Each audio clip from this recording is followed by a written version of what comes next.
Hey everyone, welcome back to the Explainer. So today we're targeting an exercise that's, well, it's an absolute staple in almost every single workout routine out there.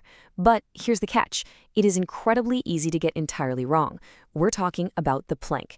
Now, when done right, this single move can build a rock-solid core that literally powers your squats, your deadlifts, and even your pull-ups.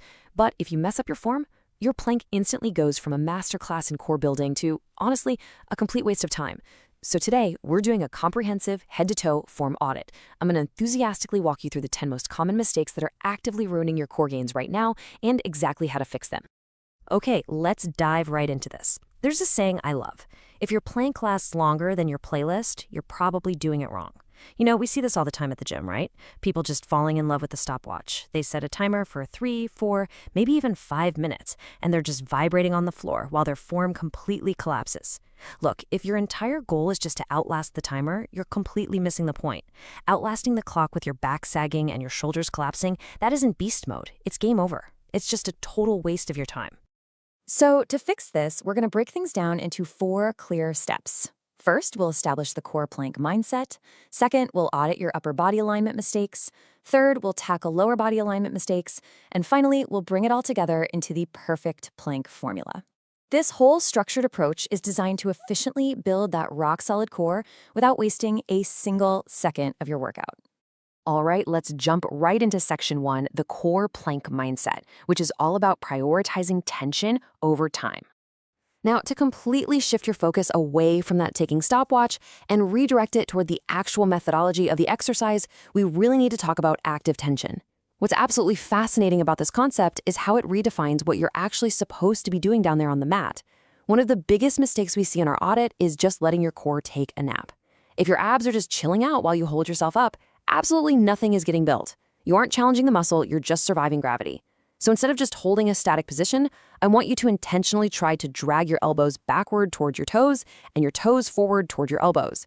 Now, you won't actually move, right? But that invisible drag entirely changes the movement from a passive nap into absolute beast mode. You're creating intense tension, not just holding a shape. And because we're prioritizing that tension over time, we have to adopt a very strict rule. If your form breaks, your gains break too. That's a massive pitfall for so many people. So what do you actually do when your intense active tension starts to waver? Well, you follow 3 simple steps. Step 1, drop immediately when your form slips. Step 2, reset your posture. And step 3, come back stronger. You've got to nail the form first, crank up the intensity, and never, ever just fight the clock with a broken posture. Oh, and this brings us to another huge trap. Shallow breathing. This brilliantly illustrates why holding shallow chest breaths completely kills the exercise. I mean, if your plank looks more like you're practicing to hold your breath for a free diving competition, you are definitely doing it wrong. When you don't breathe properly, your core basically shuts down and your abs essentially clock out. Instead, approach this as actual core training. Breathe deeply into your belly. Inhale, brace, and exhale while keeping that full body tension. You will instantly feel your abs firing so much harder. And hey, remember, oxygen is free, so make sure you use it. Moving right along to section 2, let's audit those upper body alignment mistakes, specifically from your head down to your shoulders. We're conducting our form audit on the top half of your body first, because this is where bad habits quietly destroy your stability. Let's talk about your head position. When you look up, tilting your head to check the mirror or stare at the clock, it snaps your spine entirely out of line. This single action completely shuts down proper bracing, makes your plank far less effective, and over time, it leads to some pretty severe neck strain. The fix is super simple, though. Just keep your eyes directly on the floor.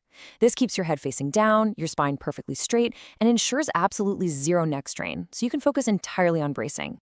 Now, another really frequent error is crossing your hands. Look, I get it. Crossing your hands together in that little triangle looks and feels so incredibly comfy. But doing so inherently slumps your shoulders forward, kills your core tension, and basically turns your plank back into nap time. To generate that active tension we talked about earlier, you need flat forearms. Place your palms flat, grip the floor hard, and lock your upper body in tight. Moving down just a bit brings us to the shoulders themselves. If your shoulders are shrugging up and kissing your ears during a plank, you are dumping all that hard work onto your trapezius muscles right up by your neck. A shoulder shrug makes the move feel easier, sure, but it is far less effective because it shifts the workload completely away from your core. You need to actively push the floor away and keep those shoulders locked down, strong, and active. And directly related to that lazy habit is letting your shoulder blades just sort of chill out and pinch together behind you. That completely destroys your stability. What we want instead is a strong, intentional push into the floor. You want to push the ground away until your upper back rounds just slightly. Now, to be clear, we aren't looking for a massive hunchback here, but rather a powerful, intentional push forward that keeps those shoulder blades active and fully engaged. All right, let's move to section 3, lower body alignment mistakes. Let's see how this builds as we travel down the kinetic chain to the hips and legs.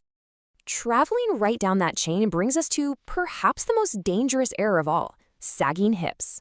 When your lower back arches and your hips drop toward the floor, your abs have effectively clocked out for the day. Sure, it might look easier and it definitely feels easier on your core, but it is completely useless for actually building strength. Why? Because your lower back is stepping in and absorbing all of that punishment. Instead, you need to straighten your legs, squeeze your quads, fire up your glutes, and actively tuck your butt under to protect your spine. On the exact opposite end of the spectrum, we have sky-high hips. If your butt is pointing straight up at the ceiling, you're essentially turning yourself into a pyramid. And in this position, your abs are completely off duty, and suddenly your shoulders are carrying the entire load. It results in zero core tension and, honestly, zero gains. You must bring those hips down until your core is fully engaged, back on duty, and properly handling the load. Finally, we hit the knees with bent legs. If your legs are bent or your knees are even a little soft in a plank, you're basically doing a plank light version. It's half the effort for half the results. The very moment your knees go slack, your lower back and shoulders start slacking too. It turns what should be a full body effort into a half asleep body. You absolutely have to lock your legs straight and squeeze your quads tightly to recruit your entire lower body into the hold. Now for section 4, the perfect plank formula. This is where we bring it all together. So the crucial point here is your straight line checklist. I want you to mentally check off these points the very next time you drop down onto the mat. Your head, your shoulders, your hips, and your heels must all form one perfect straight line. You're bracing your core, you're dragging those elbows and toes together for that intense active tension, and here's a quick pro tip, keep your feet close together. While taking a wide stance with your feet will totally give you more stability, it actually lowers the difficulty of the exercise instead of leveling you up. Keep those feet tight and hold that rigid straight line. Which brings us to a final question for you to really ponder. How long can you hold a perfect plank? And I don't mean a survival plank or a sloppy, hip-sagging, shoulder-shrugging endurance test. I mean a true, tension-filled perfect plank. I challenge you to take this newly formed head-to-toe checklist with you the next time you hit the gym.